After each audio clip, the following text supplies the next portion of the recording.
Mga miyembro ng SSS at mga pensioner, makinig kayong mabuti dahil may napakahalagang balita na kakalabas lang at siguradong may direktang epekto sa inyong buwanang pensyon at benepisyo.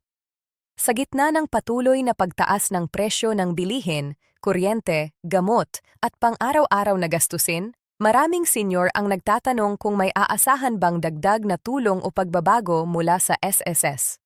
Ngayon, malinaw na ang sagot, at maaaring mas maganda ito kaysa sa inaasahan ng marami. Sa mga nakaraang linggo, tahimik na sinusuri ng SSS ang ilang panukala na matagal nang hinihintay ng milyon-milyong pensyoner. Ang ilan dito ay may kinalaman sa mas mabilis na proseso ng payout, posibleng adjustment sa buwan ng pensyon, at mga bagong patakaran na layong protektahan ang karapatan ng mga senior citizens.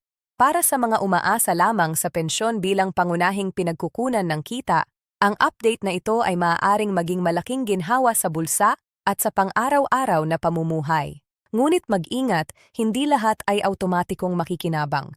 May mga kondisyon, petsa at detalye na kailangang maintindihan upang hindi kayo maiwan o mawalan ng karapatan. Kaya napakahalaga na manatili kayong updated at alam ninyo kung ano ang eksaktong nagbago, sino ang sakop, at kailan ito magsisimulang ipatupad.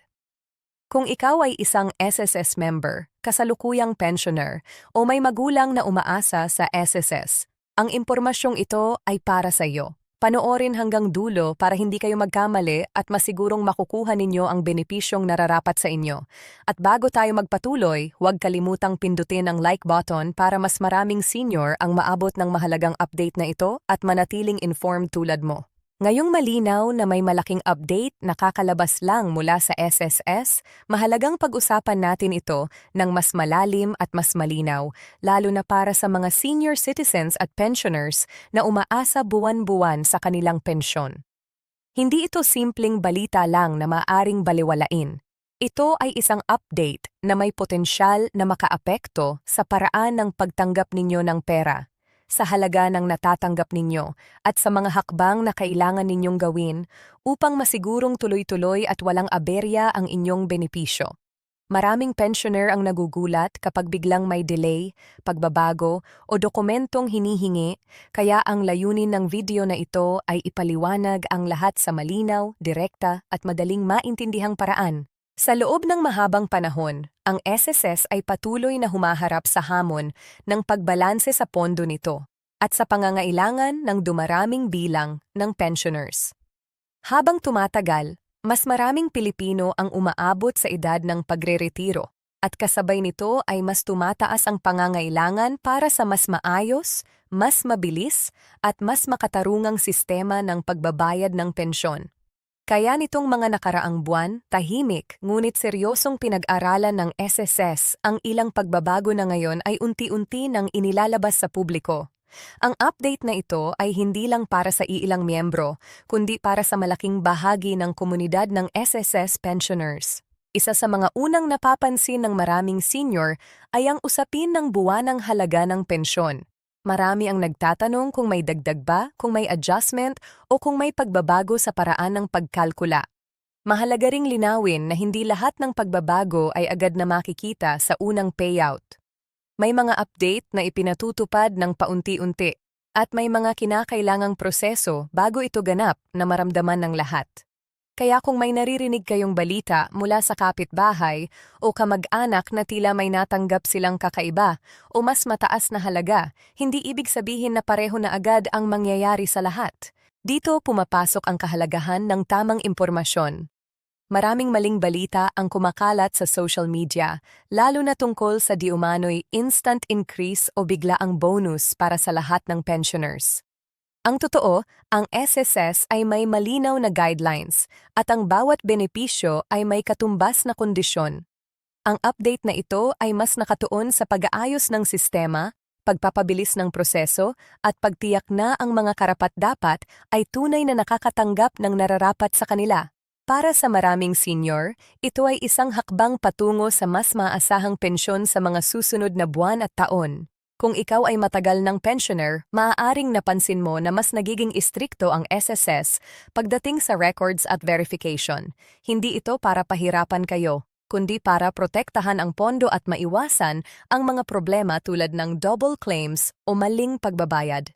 Sa bagong update, mas binibigyang diin ang kahalagahan ng updated na personal information, lalo na ang bank details at contact information. Maraming kaso ng delay ang nangyayari dahil luma na ang record, kaya kung matagal mo nang hindi na-update ang iyong impormasyon, ito ang tamang panahon para gawin iyon.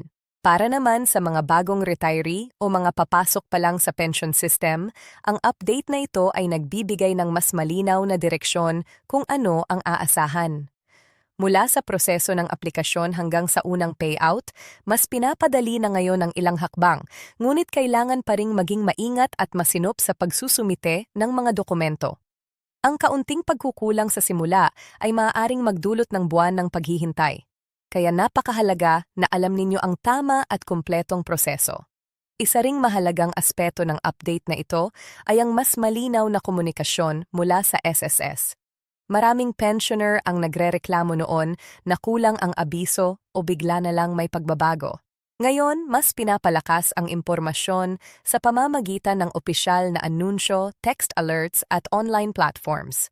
Gayunpaman, responsibilidad pa rin ng bawat miyembro na tiyaking tama at aktibo ang kanilang contact details upang makatanggap ng mga mahahalagang paalala at update. Hindi rin mawawala sa usapan ang epekto ng ekonomiya. Habang patuloy na tumataas ang presyo ng bilihin, ang pensyon ay nagiging mas mahalaga kaysa dati. Maraming senior ang umaasa lamang sa iisang pinagkukunan ng kita, kaya kahit maliit na pagbabago sa petsa o halaga ng payout ay may malaking epekto sa pang-araw-araw na buhay. Ang update na ito ay bahagi ng mas malawak na pagsisikap na gawing mas matatag at mas predictable ang sistema, upang ang mga pensioner ay makapagplano ng mas maayos para sa kanilang gastusin. May mga pensioner din na nagtatanong kung paano maaapektuhan ang kanilang benepisyo kung sila ay may part-time na kita o tumatanggap ng tulong mula sa ibang programa. Mahalagang tandaan na ang bawat sitwasyon ay may sariling patakaran, at ang update na ito ay naglalayong linawin ang mga gray areas na matagal nang pinag-uusapan. Hindi ito nangangahulugan na mawawala ang benepisyo ninyo, ngunit mas magiging malinaw kung paano ito kinokonsidera ng sistema. Habang nagpapatuloy ang implementasyon ng update, inaasahan na may mga adjustment pa ring mangyayari. Normal ito sa anumang malaking pagbabago. Ang mahalaga ay manatiling kalmado, updated, at handang umunawa sa mga bagong patakaran. Kung may mga tanong o alalahanin, mas mainam na dumaan sa opisyal na channels kaysa umasa sa tsismis o hindi kumpirmadong impormasyon. Para sa maraming senior, ang pensyon ay hindi lang pera. Ito ay simbolo ng mahabang taon ng pagtatrabaho at kontribusyon. Kaya nararapat lamang na ang sistema ay gumana ng maayos at makatao. Ang update na ito ay isang hakbang sa direksyong iyon, bagamat hindi perpekto at hindi agad mararamdaman ng lahat sa parehong paraan. Ang mahalaga ay alam ninyo kung ano ang nangyayari at kung paano kayo makakaangkop sa mga pagbabagong ito. Kung ikaw ay may asawa o kapamilya na pensioner din, mahalagang ibahagi ang impormasyong ito sa kanila.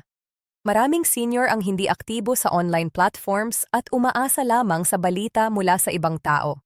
Sa pamamagitan ng tamang kaalaman, mas marami ang makakaiwas sa problema at mas makikinabang sa mga pagbabagong ipinatutupad.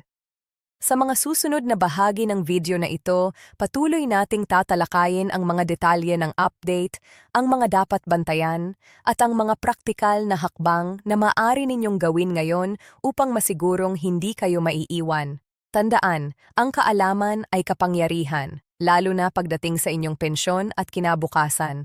Manatili kayo hanggang dulo dahil ang impormasyong maririnig ninyo ay maaaring makatulong sa inyo hindi lang ngayon, kundi sa mga darating pang buwan at taon.